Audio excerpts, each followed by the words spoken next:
जिल्हाधिकारी कार्यालयासमोर बच्चू कडू यांच्यासह प्रहार संघटनेच्या कार्यकर्त्यांचे ठिय्या आंदोलन। प्रहार दिव्यांग सेलच्या वतीने आज छत्रपती संभाजीनगर शहरातील शहागंज येथील गांधी पुतळ्यापासून मोर्चा काढून पिंडदान आंदोलन करण्यात आले। यावेळी जिल्हाधिकारी कार्यालयासमोर प्रहार संघटनेचे बच्चू कडू हे मोर्चात सहभागी झाले।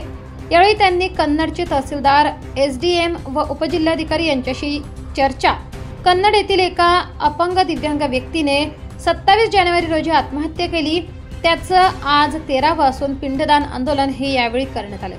उपस्थित दिव्यांग आंदोलक आक्रमक होऊन जिल्हाधिकारी कार्यालयात घुसण्याचा प्रयत्न करत होते।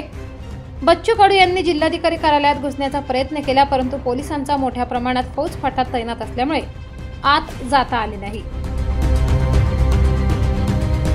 तर प्रशासनाने त्यावर एक मीटिंग जरी घेतली असती, काय वाजवी आहे, काय बेकायदेशीर वसुली आहे, एवढी पाहायची तुम्हाला, तेवढी पण अवकात नाही राहिली तुमची, तेवढी पण नैतिकता नाही आहे तुमची, लाज वाटायला पाहिजे थोडी तरी।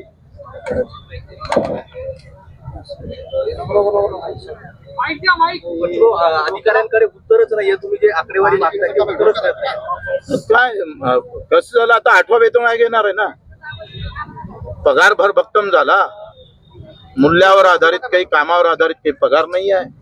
तुम्ही सांगा, एक दिव्यांग जर आत्महत्या करतं तर त्याची चौकशी तहसीलदार करायला जास्तीत जास्त 5-6 दिवस लागू शकतो ना, 5-6 दिवस लागू शकतं।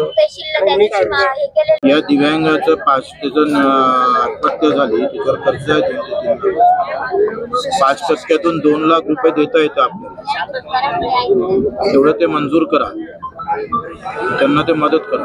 धोत्रे 2,10,000चं कर्ज घेतलं, तुम्ही काय दुप्पट पेक्षा जास्त कसं काय वसूल करता? किती माफ केले? कसा आहे नियम, काय रिझर्व, तुम्ही सांगा 2 लाखाचे 4 लाख, 4 लाखाच्या वरती वसूल करता येत नाही, दुप्पटीपेक्षा जास्त वसूल करता येत नाही। पण तुम्ही 8-9 लाखाची नोटीस दिली ना, किती लाखाची नोटीस आली? 8,80,000ची नोटीस दाखवली तुम्ही त्यांना, 8,80,000। एकूण कर्ज काय आहे ते सगळं पहा, सोमवारी एक बैठक बोलावा, जिल्हा परिषदच्या 5% मधून यांना मदत देत आहे, 1 ते 1.25 लाखाची मदत आपल्या इकडून गेली पाहिजे, काही आम्ही जमा करतो, ते आता लिहून घ्या। नाही भाऊ, मला वाटतंय त्यांनी बँकेसोबत चर्चा केली तर शेतकरी आत्महत्येमध्ये टाकलं का? मंजूर ते कधी देणार आहे?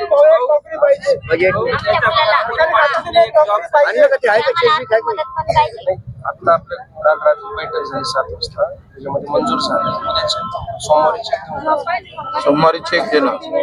ते कुठे गेले समाज कल्याण अधिकारी? त्या सीओला फोन लावा ना तुम्ही, विचारलं 29 कोटी 31 लाख बजेट, 30 कोटी 29 कोटी आहे, म्हणजे 30 कोटी पकडा, 30 कोटी 5 त्रिक 15, 1.5 कोटी खर्च व्हायला पाहिजे ना। 1 लाखाचे तुमचे किती लाख आहेत आत्महत्याचे?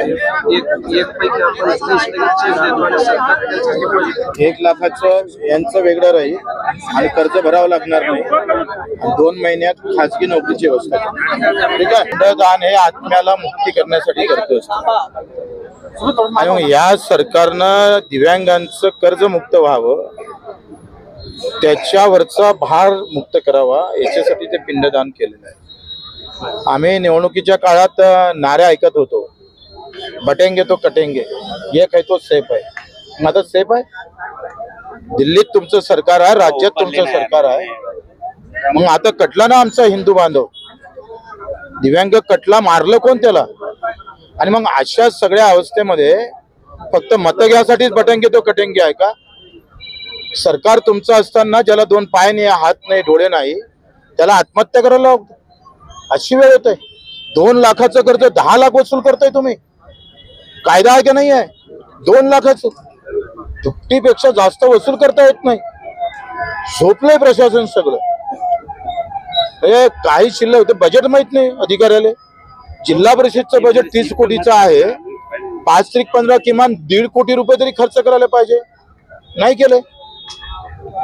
ते श्रीकांत आहे ते कमिशनर, एवढा माळ झालेला का बस, अजूनही 10 कोटी खर्च केले नाही, आणि एकाला एकच लाभ देऊ, अधिकाऱ्याला 4 लाभ चालतोय, अधिकाऱ्याला वेतन चालतं, प्रवास भत्ता चालतोय, भाडे भत्ता चालतं, आरोग्याचं भेटतोय, आणि अपंगाला एकच भत्ता देणार, एकच योजना देणार.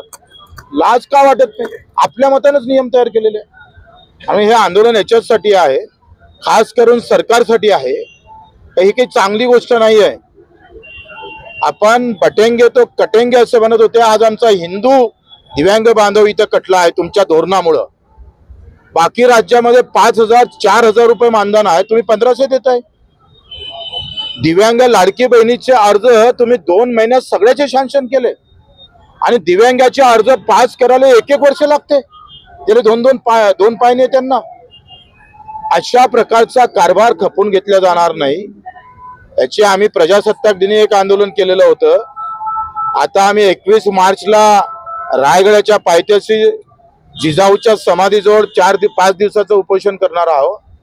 त्याच्यानंतर रक्तदान करणार आहोत आणि ते झालं नाही तर मग मात्र मंत्रालयाच्या आजूबाजूने घेरल्या जाईल आणि ते अतिशय उग्र आंदोलन आम्ही करू.